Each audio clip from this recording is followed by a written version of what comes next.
Ladies and gentlemen, I come before you today as a simple man with a problem with something that's common in the world today. Something I truly believe should be outlawed, and anyone who partakes in it should be punished to the fullest extent of barbarism, just straight up slaughtering and beating up anyone who happens to partake in this activity. I'm talking about one-ply toilet paper. Now I know this is low-hanging fruit, everyone hates one-ply toilet paper, but you know what, I want to toss my nutsack into the sausage fest as well. One-ply toilet paper haunts my boners. I hate it. Whenever I see one-ply toilet paper, my mood is immediately destroyed. It's the worst fucking thing ever. It's like watching a car accident with your entire family involved whenever you just see one-ply toilet paper in the fucking public restroom. I hate it. I'd rather clean the public toilet seats with my fucking tongue than use the one-ply toilet paper in there. It's awful. It's miserable. I don't get it. It's fucking horrible. I mean, I do understand why they use it. It's cheap to get, but still. Have some morals. It's unethical.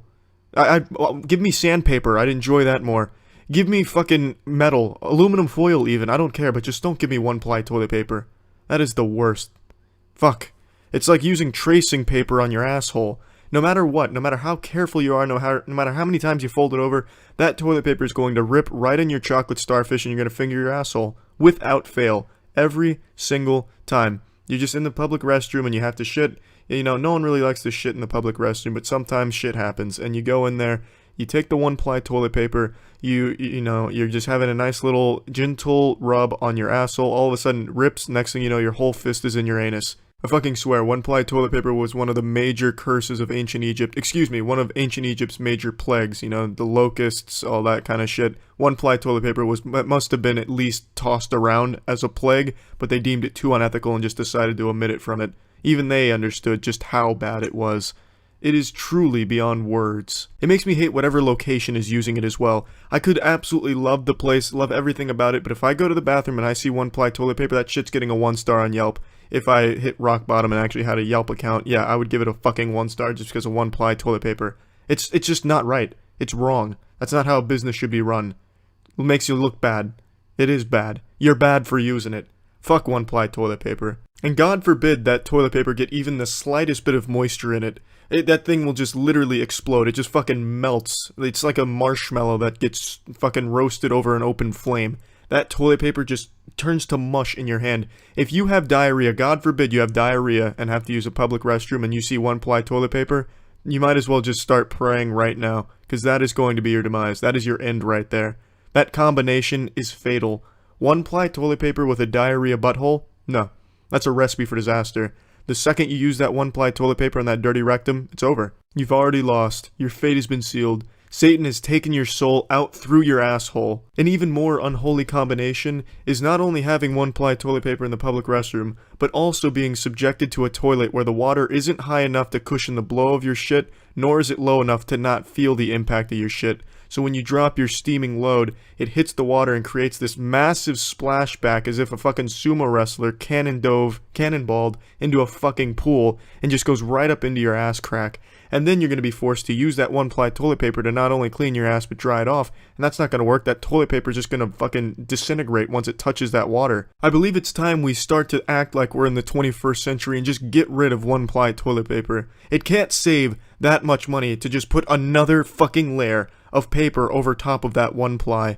I truly don't think it's going to be that much more of an expense to at least improve someone's shitting experience in your business. I just can't imagine a business going under because they invested in a little bit better toilet paper.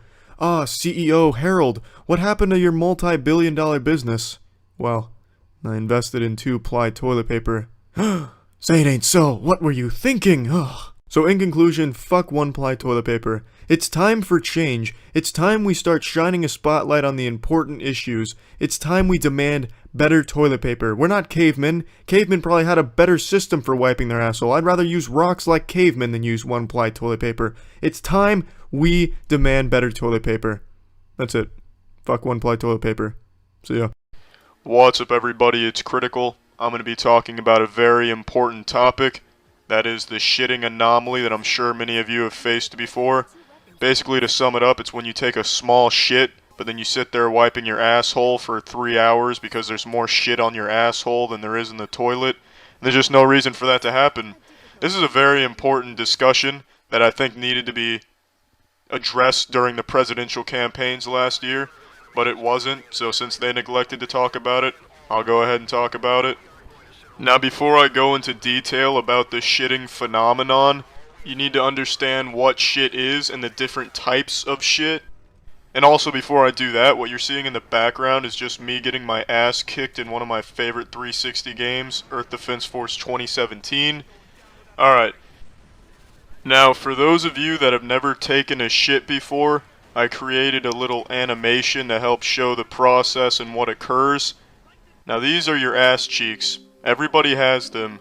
Your asshole is located in between the ass cheeks in an area known as the ass crack.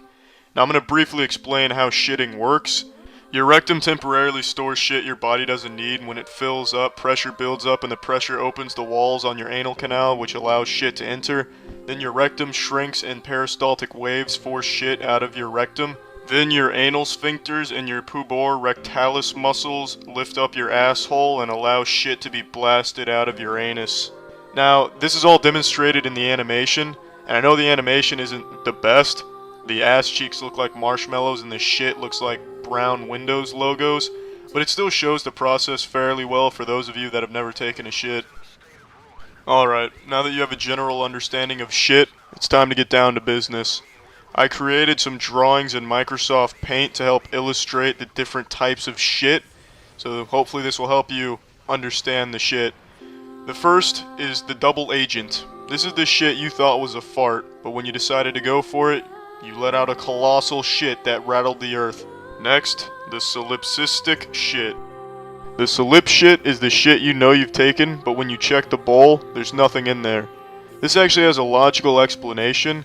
9 times out of 10 when this occurs, the shit you took was so powerful and so heavy that you basically dropped an anchor in the bitch, and the shit sunk to the bottom of the toilet halfway down the drain and you just didn't see it.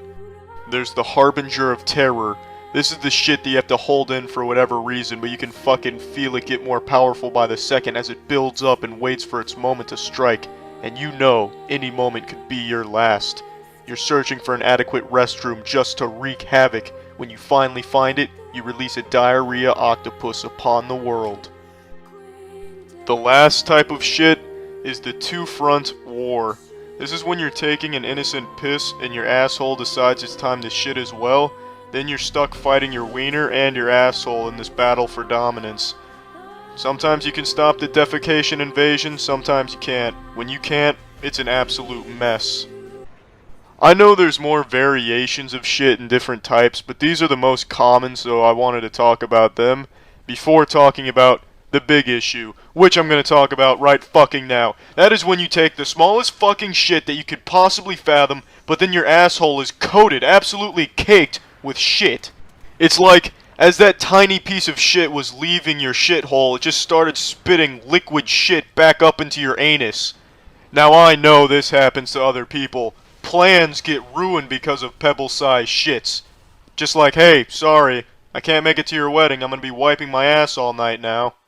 Or even fucking worse is when you have plans and then you decide to take a precautionary shit 10 minutes before leaving because you don't want to risk shitting yourself, but then you take one of these fucking monsters, these pencil eraser sized shits, and then you're fucked because you decide not to wipe because it was such a small shit there's not going to be any shit on your asshole, or so you think, and then 30 minutes later your asshole feels like it's made out of sandpaper because it's so damn itchy because there's shit on your asshole you didn't think would be there. But then you're stuck, you have to endure the itchiness because you're already halfway to the mini golf course, so there's no way to fix that problem. It makes absolutely no sense. Why is it so difficult to clean up after a small shit? There needs to be scientific studies conducted to explain this bullshit because it makes no sense. Now I know some of you think that those toilets that use a fire hose to clean your ass would solve this problem. But those are expensive, probably still wouldn't work, and really they don't make sense either. Like when a woman accidentally propels milk from her titties, does she run to a sprinkler to clean them off? No, she grabs paper towels. Same concept with a dirty asshole. You use toilet paper. There is no explanation as to why a small shit leads to a massive cleanup, and I believe this is the most prominent mystery in the world. If there's never going to be a solution to this problem, I hope eventually someone will be able to tell us why this is, why a small shit leads to a massive cleanup. Alright, well that's it. See ya. Of the 26 years I've spent on this godforsaken space rock, I've never had an experience as terrifying as what I just went through. I'm still fucking shaking from it right now. This has always been one of my worst nightmares, and it just came true. 2021 has been ruined for me now. This story starts like any other war story you'd ever been told.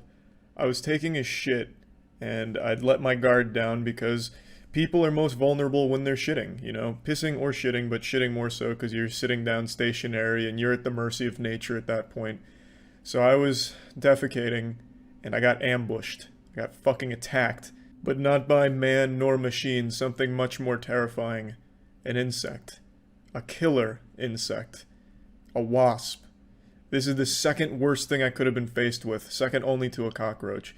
A wasp wasn't just buzzing around me trying to scare me or put the fear of God in me or anything. It was a wasp that had a coordinated assault plan drawn out. This wasp fucking flew in sideways, drifted right onto my right ass cheek, and started crawling towards my hole. I saw it at the corner of my eye, but I actually thought it was just my long hair because I was watching a video on my phone, so my hair was in front of me. So off of my peripheral vision, I thought it was just my hair that was kind of getting blown by the air that sucks out stink, the stinky air sucker, whatever that's called, the ventilation system. So I didn't think anything of it, but then it lands on my right ass cheek, and I'm like, well, that's a little weird. So I look down, and there I see him. I lock eyes with this bitch. This little bastard knows exactly what he's doing. He picked the perfect moment to strike. I am mid-shit right now. There is a loaf that I am trying to pinch, and it is still in the station. I am still carrying this cargo, and it has not been dropped off yet. So I can't do anything. I'm defenseless right now. All I can do is just wiggle, try and fucking hips don't lie the guy off of me, so I'm just shaking violently, hoping that the earthquake will scare him away and get off my ass cheek, giving me time to finish shitting and then attack myself for a counterplay. I was faced with two very difficult choices right here. This was the Gordian knot that I had to cut.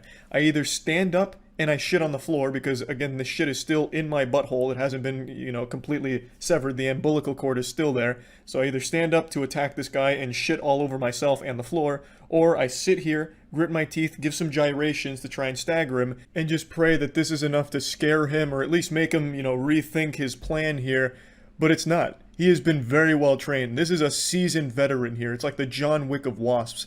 I'm over here shaking and squealing and screeching like a prisoner here, just begging for the torture to stop, and he's taking this opportunity to progress further. He is crawling as fast as he can down my ass cheek, trying to get to my asshole. It was then at this point that I realized what his mission was. The hole was the goal. He was trying to get into my rectum. God only knows what kind of havoc he wanted to reach once he got there, but this is when panic really set in.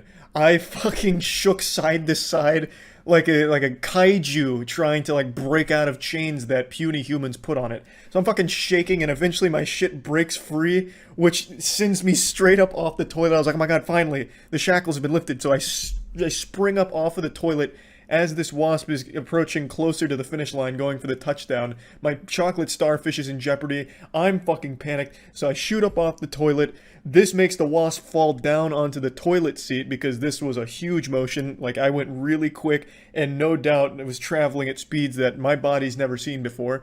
So I shoot up, he falls down onto the toilet seat, and I sprint out of the bathroom. There was nothing in the bathroom for me to use as a weapon. I'd already analyzed the terrain. The only thing I had there was a Manscaped razor, so unless I wanted to shave his pubes, I wasn't exactly going to be able to kill him with that. So I've got to think on my feet. I'm sprinting around my house with a poop-crusted anus. I'm over here fucking poopy butthole. I run into my room. I know I have fly swatters here, but I don't remember where. So in just a clouded frenzy, I grab the closest thing I could find, a pink ukulele. And then I run into my bathroom and give it to Tiana, because I was too fucking afraid to do it. So Tiana takes the pink ukulele and clobbers him with it. There you can see the blood of that heathen right there. So she fucking slams and jams on it, and the wasp is defeated. Completed the boss battle with only minor emotional injuries sustained. And I'll go ahead and put a picture of the wasp on screen right now so you can see what true evil looks like. This is actually masterful photography for me because I was able to take a picture of the wasp without getting any of the poop in the toilet there. This was only centimeters away from becoming an EDP picture here with a shit pic, but I was able to, get all of that out of frame, so you can just see the glorious triumph here. So yeah, from now on, when you look at me, just know you're looking at an actual fucking champion. A gladiatorial warrior of legend. I was able to, in the weakest state man can exist, in the mid-shit state, I was able to defeat one of nature's finest killers. I don't think I got stung, but I'm full of so much adrenaline right now, I don't even know if I would feel it if I was. So I guess I can report on that later, but for now, I just feel like a real hero. So yeah, that's about it. So yeah. So tell me again about how you almost ruined Christmas with that fat shit. A classic Christmas tale as old as time itself. Well, this one goes out to all you Christmas enthusiasts out there. Gather around your fireplace, put on your best bathrobe, and just cuddle on up as I tell you this timeless tale. A tale Dr. Seuss would be afraid to tell you, but I'm not. I go where Dr. Seuss never would. So, I'm not a religious man by any means. I've seen Rick and Morty. I've been wubba-lubba-dub-dub to enlightenment. Rick Sanchez has opened my third fucking eye, you know? But Tiana's family is moderately religious, so they go to church every Christmas Eve. And I was very hungry, so before then, Tiana had brought me, I guess, whatever the fuck she found in the dumpster on her way home. It was just like 2 pieces of burnt charcoal and mulch that was slapped between stale bread and covered in motor oil. But I ate it. I was so hungry I'd eat the asshole off of a farmer. Not that farmers have notoriously filthy buttholes or anything, but it just serves to illustrate that I was extremely hungry at that given time period. So I ate the sandwich. Upon finishing that unholy abomination of what some people would call food, I suppose, I could immediately feel a fat shit cooking deep within my rectum that was going to send 2018 out with a bang. I only wish I had more time to evacuate my ass before going to church, but we were cutting it close. We were down to the wire in the 4th quarter, and I didn't have time. We needed to get to church because the service was at 4. It was like 3:35 when I finished eating whatever she pulled up from the soil on her way home. And I knew that this was probably going to be how I died. I thought it was going to be an absolute disaster. It felt as though God himself was exorcising my asshole. I was going to shit out all of my Christmas spirit. God himself would smell it, and he would frown upon what he had put on this earth. His creation disappointed him.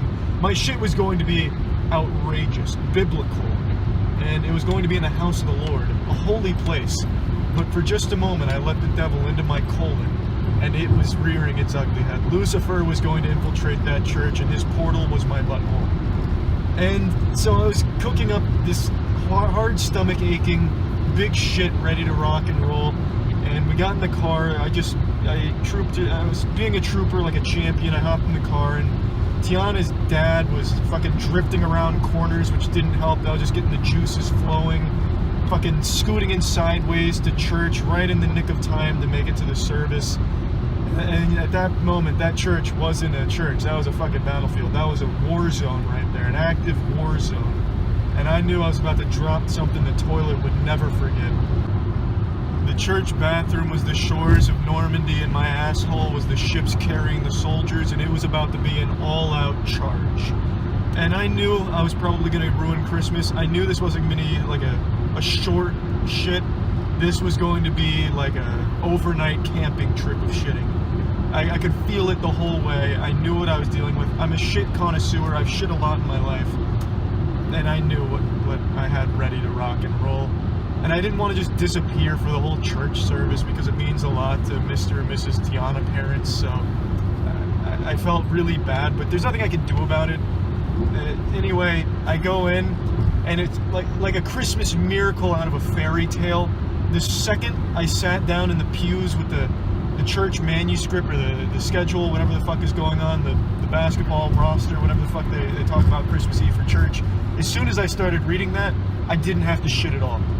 The Lord pulled the shit from my colon for just that moment, and I made it through the entire service without taking a fat shit. And that's how Christmas of 2018 was spared in the Pennsylvania area.